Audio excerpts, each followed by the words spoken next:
we're going. All right, we're going to try this because I never have the time to do this video because we're always moving. And I've been wanting to do an interview of Sophia. So, what I'd like to start off with is, Sophia, tell us a little bit about yourself. I'm 18, turning 19 this week. We are currently moving me into my sophomore year at Belmont University. I'm a double major there in computer science and songwriting with a minor in physics. One of the reasons I chose Belmont is because I was awarded a full ride scholarship there, and I love it. It's in Nashville, Tennessee, and we've been having a great time moving me in. I remember you in high school at some point, 9th, 10th grade, you were like, I want to go out of state. And we had the conversation of financials and how much money there was available for, and the price difference between in-state college and out-of-state college. And so you were able to find the unicorn.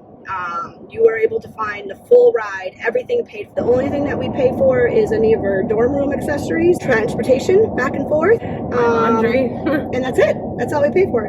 So how did that happen? Is that something that fell in your lap, or did you actively work for it? And when did you start that journey? The college application process is something that, especially now, is very competitive, and I think the biggest mistake you can make is only to start thinking about it your junior year or your senior year. Like, you have to start thinking about your college your freshman year, which I know sounds stressful, but I don't mean that in a like crazy way. Like Excel spreadsheets planned out with like everything you're gonna do. Do you have Excel spreadsheets? I did have Excel spreadsheets. Your college application should have a theme. Like, if you are gonna be a doctor, you can't write every single essay about how much you love traveling and then randomly you want to be a doctor. Like, when they're reading your application, there has to be a reason for wanting to do what you do and wanting to do it at that college. For me, when I joined my freshman year, I joined every club. Like, I did 4 different distinction programs in high school. I did law, engineering, conservatory, and digital media art. And I was president of a lot of clubs. I founded a club. Like, I did a lot of very different things. And then when I applied to college, I was originally applying as an engineering or engineering physics major. I could understand how it might be confusing reading my application thinking, like, I wonder why she wants to do that. So my application theme was that I'm a kaleidoscope of a lot of different colors and a lot of different backgrounds, all coming together to focus my barrel on, like, engineering. When you apply to college, there's 10 spots for most, like, unless you're doing the UC, it's like 10 spots in your Common App for extracurriculars and community service, and you want to be putting stuff on there that you're proud of, and don't think it hurts to start thinking about it early. And not that you have to know exactly what you want to do, because if you asked me freshman year, I would have told you I wanted to be a lawyer. I'm joining organizations that I'm proud to be a part of and that I'm going to want to rise in the ranks of so that I can put really meaningful things on my college application. Academically, let's just give people stats. I had a 4.5 GPA, and my ACT score was actually not low, but it was quite low for the schools you got into. The schools I got into. I had a 33 ACT, and I did not submit my SAT score. You took how many AP classes? I took, oh my gosh, like 7, 8? Uh-huh. I got 4s and 5s. 4s and 5s. Okay. Gotten any vibes, actual feedback, or any vibes where you go, this is what made me stand out from the 5,000 other applicants, and only 5 people got this your year? Because I think a lot of times when you start to apply for college, you immediately compare yourself to everybody at your school. And I had colleges that I got into that other people who were much smarter than me did not get into, and it's because I think what's important is that you frame your application as your personality. I remember reading all these college essays, and they would like quote like Shakespeare, or like start off with like a Moby Dick novel or something like that. And it was just like, that wasn't me. Like, I love Taylor Swift. I'm very like, I like to talk, and like, I don't know. I just, those parts of my personality, I also feel like are important, and I wanted to showcase them in my application. And so like, I had essays like focused around begging my mom to get a pig when I was little, and like, I have my scuba diving license, so I wrote an essay about like defying statistics with scuba diving with founding the Women in STEM Club at my school. And I think that what really will make you stand out is not like when they ask you, why do you want to go to like Belmont? That's my school. I didn't write, I love Belmont, your school is so pretty, blah, blah, blah, blah. I wrote a story. I wrote like a novel. It was kind of like, it was interesting to read. It wasn't just like facts. It was something that I wanted to hook the reader and like be like, wow, this person's really interesting. And so I don't think there's like a 10 steps to like I can give you to like make your college application the way you should have it. I think that what I can give you is that like your personality is something that they want to know, and make sure that like when other people read your essays, like my mom read my essays, my sister read my essays, my advisor wrote my essays. I had everyone read my essays. Make sure that it about you. Make sure like it reads like you would read. Yeah. And what are the elements that you made into your story? What were your accomplishments in high school that you would say top 5 things that you were like, this is what made me stand out? I founded a club, and I think that starting anything up, whether that's a community service initiative or anything like that, is very helpful. I founded the Women in STEM Club with a friend of mine, and it's something that is still going on. I'm very proud of that, and I spent a lot of years on that. So I definitely think initiating something is a really big deal. I also did a lot of cool music stuff, and my school is kind of music-y as well, so I think that was an interesting part of my application, is that like I loved STEM and I also loved music. And so Belmont is very much trying to build up both of those programs, so that was one thing I think that kind of caught their eye. What cool music-y stuff did you do in high school? I sang in a couple cool places, like I sang at Carnegie Hall. I did a documentary when I was 16 with Kenny Ortega and Christian Chenoweth, which was very fun and also a very good talking point. And I think those were kind of the 2 big ones that I highlighted. And your Apple Music. Oh yeah, I release music and stuff like that. She brings it up every 5 seconds. But I think just having that stuff, and then school, I was like the president of the National Science Honor Society. I would be careful with your honor societies, because if you are going to put them on your college application, I would recommend that they are leadership positions and not just members. Mock trial, I loved mock trial. I did that for a really long time. You got a couple awards as a witness. I did. Awards are important too, because you can also, there's a separate section for awards. I did National History Day, which is one of my awards. I had over 1,000 hours of community service. I don't know, I'm just kind of spitballing here. I don't really remember. That's pretty much the tops. And then you took all of those things, at least from what I remember. And what I'll do is I can probably, would you give me permission to attach the essays? Yeah, for sure. I'll attach the essays that she wrote so you can see how she integrated that into the story of who she is, of her personality. All right, so that's how you got the unicorn. Where else did you get accepted to? I got accepted into all of the Florida schools, like FSU, UF. I got the presidential scholarship from UF. California schools, I got into UCLA, USC, Pepperdine, and I did get the presidential scholarship from Pepperdine as well. A couple of scholarships that were big at other schools, and some would say are quote-unquote better schools because of their rankings or whatever. Yeah. Belmont has a very high acceptance rate, and I think that's one of the things that, like, when I initially applied to Belmont, I was like, I'm not going there because it has a high acceptance rate, and I want to go to a school like UCLA with an 8% acceptance rate for my major. And then eventually, like, sitting down and looking at the financials, one was a huge thing. Like, make sure you think about financial aid. I applied to over 60 outside scholarships before even, like, getting to college, and I'm glad that I did, even though I didn't really get a lot of them, because you're semi-finalist for a couple of big ones, Coca-Cola or something? Coca-Cola scholarship. Oh yeah, I'll link that in there too. There's so many good scholarships out there. Uh-huh. But paying for college is hard, and UCLA out of state was $80,000 a year, and I don't know anyone who has that kind of money. They only saved enough for half a year. Yeah, like that's just like, that's a lot of money. Those schools didn't feel like me. I very much needed small classes to know my teacher, a smaller campus. Like, I love Nashville. I love being in Nashville.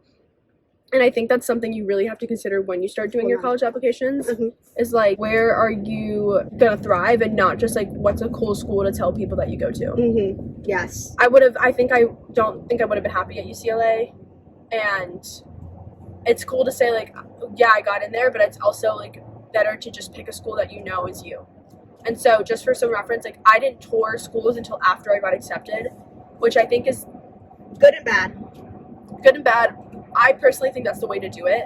I don't think you should tour schools that are hard to get into before you get into them, because then of course you're going to like them because they're pretty and colleges are pretty, but you want to make sure that, I personally was thankful that I didn't tour until after, because it leveled my expectations of like, I want to go here or I don't want to go here and stuff like that. But that you ended up applying to a lot more schools. I gave you permission to put in, since we didn't spend the money touring, you applied to 17 schools. Also, just for some tips and tricks, like, check your email. Even though like you'll get a lot of spam email from colleges, they have codes in there to help you waive the fee. They'll email those out just randomly. Tell me a little bit about where you are and what makes this school just perfect for you. So Belmont is in Nashville, Tennessee. It's in the heart of Nashville, Tennessee. So like, you literally walk off campus and you're like on 12 South and all the pretty places. I love Belmont because it's much smaller. We have 10,000 people. We're on a 90-acre campus compared to other schools that have like literally hundreds of acres and lots of students, which for some people that's totally their vibe. Like my sister, she's a student at UF. She loves it there. I remember visiting her and I was just like, I don't like this at all. Like I like to feel almost, it's kind of like that you're still in high school vibe. Like my first day of class, we go around in a circle and like introduce ourselves, and like my classes have 20 to 25 people in them. I had a class with 10 people in it. Like it's very small, but I love that. We also have super cool opportunities here. So I'm a part of like the Grammy U Club. I am a seat filler for a lot of events. Like I went to the CMAs for free and like waved to Chase Stokes from like above. Like it's like my teachers know who I am, which comes very much helpful when it comes to like opportunities, because I think especially people will strike off schools with higher acceptance rates and schools with less students as like schools that have less opportunities. But I found that it's easier for me to get opportunities. Like my teacher emailed me asking me if I wanted to do research because I would like really had a great experience in that class. And so your teachers are more likely to reach out to you and stay connected with you and like more one-on-one help you find opportunities. So I love Belmont. I highly recommend if you're looking for a small school to apply to Belmont. It's awesome. So a lot of people, when they look at Belmont, they go, oh, that's an art school. Only music people go there. And you didn't. You started as a physics major. Yeah. You are now computer Science. And what do you have to say about like the STEM program there? The STEM program at Belmont is great. I love the STEM program. Our teachers are incredible. And I won't lie, like there's a lot of music people at Belmont. Most of my roommates and a lot of my friends are music, but also a ton of my friends are science. And just because it's not the predominant thing doesn't mean it's a bad thing. And I really enjoy like not having a lot of people in my program, because again, like my teachers spend so much one-on-one time with me, helping me in office hours and all those things. Like I literally go to office. I love office hours, and I would think it's greater opportunity there. So who manages your office hours at Belmont? So we don't have TAs, and that's kind of a big thing. It's like, I don't know if you don't know what a TA is. Like when you go to a college, there will be like a graduate student or like a level student grading your stuff, which is kind of frustrating because like the person you contact is not actually your teacher, but a student. You're contacting another student. We don't have that at Belmont. We are direct student, teacher, everything. So you email your teachers? I email my teachers and they respond to me. Like I've never had an incident where they have not been like on it with responding to me and stuff like that. And when you have office hours, you meet with who? My teacher. Okay. So that how has that been beneficial? I love office hours. Personally, I found that they allow me to get good grades in my classes. I had a very hard physics class, and my teacher, I would wake up at 6:30 every day and go to office hours, and he was happy. Like, I don't know. Like, I'd say office hours are the best thing ever because I very much learn very differently. My style of learning is different, and I'm not the kind of person that can read a textbook and just like understand everything it's saying.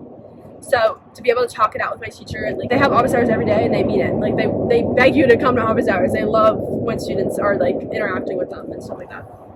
So one of the things I tell my patients is throughout middle school and high school, they really need to explore options and think about what they want to do, how much money they want to make, where they want to work for 80% of their days. Do they want to be outside? Do they want to be inside? You initially wanted to do law, then you applied as engineering. You went into that physics program, and then you went into computer science. What tips would you say to people as far as changing majors or changing ideas or that? I won't lie, it's hard to know what you want to do for the rest of your life going out of high school. And I was very much pretending that I knew what I wanted to do, or like engineering is something I love. Like it wasn't, and I like knew that, but it was scarier to face the fact that I didn't know what I wanted to do. But I think the biggest piece of advice, and something that people don't do often, is if you are unsure about your major, you have to try out your major, or you have to do internships or shadow someone, or literally get any hands-on experience, because if you don't enjoy that, you're not going to enjoy graduating, and you're going to wish that you did a different major, or you're going to have to go back to school to do a different major. Like, don't wait until last minute college is starting and you go to class and you're like, I hate this. Like, make sure you're trying out. Like, physics very much was something first semester was like, I don't like this, but I also don't know what I like. And then I took a computer science class and I was like, I love this. But it took me all of high school and college. Like, I did law all of high school and I enjoyed it. I did engineering all of high school. I did conservatory. Like, I did everything until something stuck. And that's kind of my philosophy, is like, if the first thing isn't, if you're not really happy and you don't see yourself being happy in that major, find something else, but try it. Like, immerse yourself in that experience. What are the things that are coming up the pike for Sophia in her sophomore year at Belmont? So this semester, I'm taking a lot less credit hours. I'm very much... How many did you take your first 2 semesters? 18 to 19. I go a little crazy. Like, I love to be busy and I love to feel like I'm achieving things. So my goal this semester is to have fun and like calm down a little bit, which is like already not happening. Like, I just keep adding stuff. But I like, there's so much fun stuff I want to do. Like, I have to. So I possibly am doing 13 or 16 credit hours this semester, depending on if an internship I just had an interview for I get. If I do get that internship, I'll do 13. But maybe that. And I know I'm doing computer science research with my teacher this semester. I also work a job in the Learning Center. I'm a math tutor. My favorite minimum wage job ever. And yeah, so that's kind of like my big things that I'm doing this semester. And you got your sorority, and then what clubs and activities are you looking forward to? I do Grammy U, Belmont University Songwriters Association, Service Corps, which is a really cool Belmont club. If you do decide to come to Belmont, make sure you look at that, because it's interview only, but it's really cool. You get to go to like all sorts of events and like help on red carpets and stuff. Not your tour guide or something? Oh, I'm a part of the Bruin recruiters. So I help recruit future Bruins, like with this video. So yay! Come to Belmont. All right, well, thanks so much. Thanks for joining us. We finally did it. It's only been 2 years in the making. Good luck.